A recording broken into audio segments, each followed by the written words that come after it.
Welcome, curious minds, to another deep dive where we cut through the noise and get straight to the knowledge.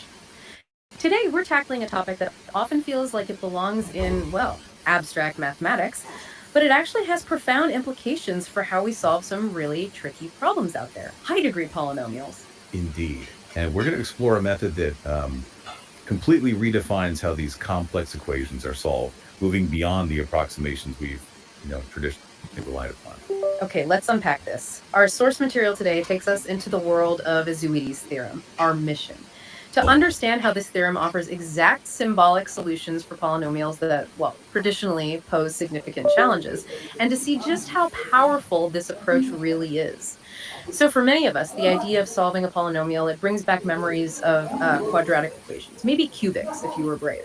But we're talking about something far more daunting here, aren't we? Absolutely. Much more daunting. We're going to be looking at a degree 16 polynomial today. And traditional methods for solving such high degree polynomials often involve numerical approximations, things like Newton's method. What's fascinating here, or maybe limiting, is that these numerical methods only give you approximations of the roots, estimates, and that comes with the inherent risk of rounding errors. Crucially, you can't guarantee exact values. And if I remember correctly, there's even a long-standing theorem, Abel's theorem, that suggests certain polynomials just can't be solved using radicals at all, using simple roots and operations. That really highlights the complexity we're up against, doesn't it? Precisely.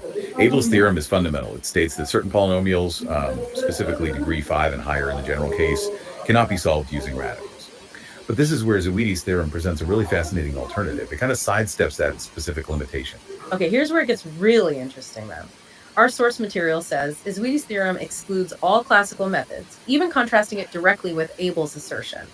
So what does that actually mean for finding exact solutions? How does it exclude them? It means that where traditional approaches, both algebraic like radicals and numerical approximations, fail or fall short, Ezouidi's theorem reveals the exact symbolic roots.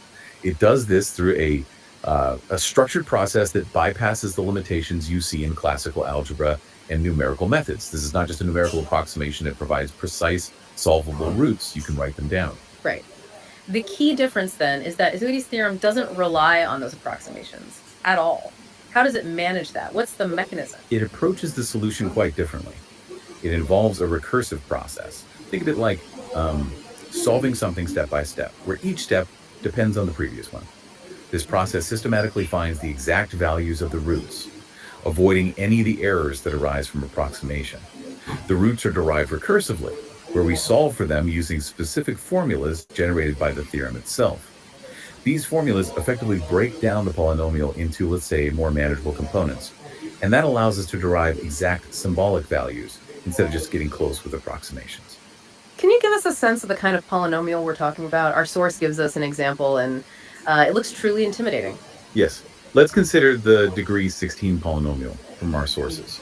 It's px equals, well, it starts x to the 16 minus 16x to the 15 plus 120x to the 14, and so on.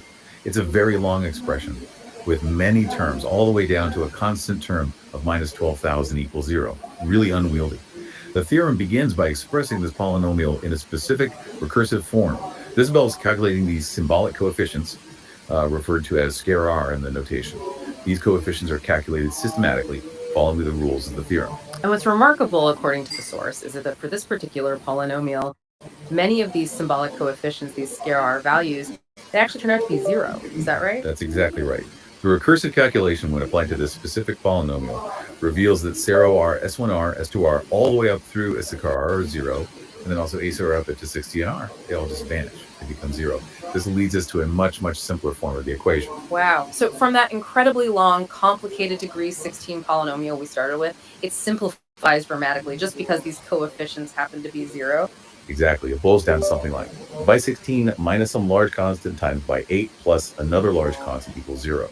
Specifically, it becomes by 16, 112, 860, 168 by 8, plus 859, 1616 equals 0. A huge simplification. And this simplification is a direct outcome of applying the recursive process and discovering the nature of these coefficients derived by Ezouidi's theorem. That's pretty amazing. And the actual roots, how do we get those from this simplified form? Our source provides a glimpse. Yeah, so the roots for this simplified polynomial are then found using a formula. This formula involves the non-zero coefficients we just found, the S7R and S15R. The roots are derived using a formula that looks, well, somewhat complex, admittedly. It involves terms like 16 plus 16 times the eighth root of some expression involving those coefficients. And it also involves terms related to complex exponentials, like the eighth roots of unity, 2k18. The point is, these roots are expressed explicitly and symbolically.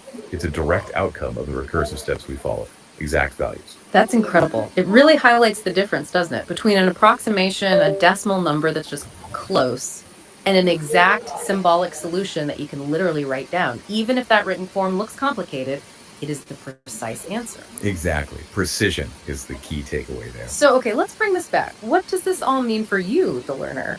Why should you care that there's a theorem out there that can find exact roots for a, monster degree 16 polynomial? That's a really important question. In a world increasingly reliant on computational power, you might think, why does an exact symbolic solution matter so much? Can't computers just get close enough? Well, it's about precision, absolute precision, for critical applications in science, engineering, or maybe even cryptography. Fields where slight rounding errors could have massive, even catastrophic consequences. Having these exact solutions is potentially transformative. Right, so it's not just theoretical then. It's not just a mathematical curiosity. It's about pushing the boundaries of what's actually solvable with certainty and boosting the reliability of those solutions. It's about not just getting close enough, which might be fine sometimes, but getting it exactly right when it truly matters. Precisely. Yeah.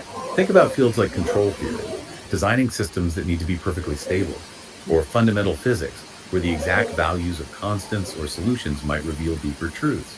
Approximation introduces uncertainty. Exactness removes it. Okay, so summarizing this deep dive, we've seen how Ezouidi's theorem offers a systematic and precise way to derive exact symbolic roots for these really high-degree polynomials. It seems to circumvent the limitations and potential errors of traditional numerical methods, and it even challenges some long-held assumptions about solvability, like those stemming from Abel's work. Absolutely.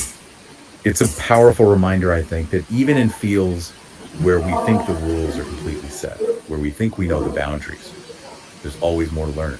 And new perspectives, new methods can completely redefine our understanding. What stands out to you about this? For me, perhaps the biggest takeaway here is just the audacity to pursue exactness when approximation has become so much the norm, especially with computers. It makes you wonder, doesn't it? What other long-standing mathematical or scientific limitations might yield to a truly novel approach? If we're willing to question the accepted wisdom, to look for different paths? That is certainly something to ponder. Where else might exactness be hiding? Indeed. Until next time, keep diving deep in.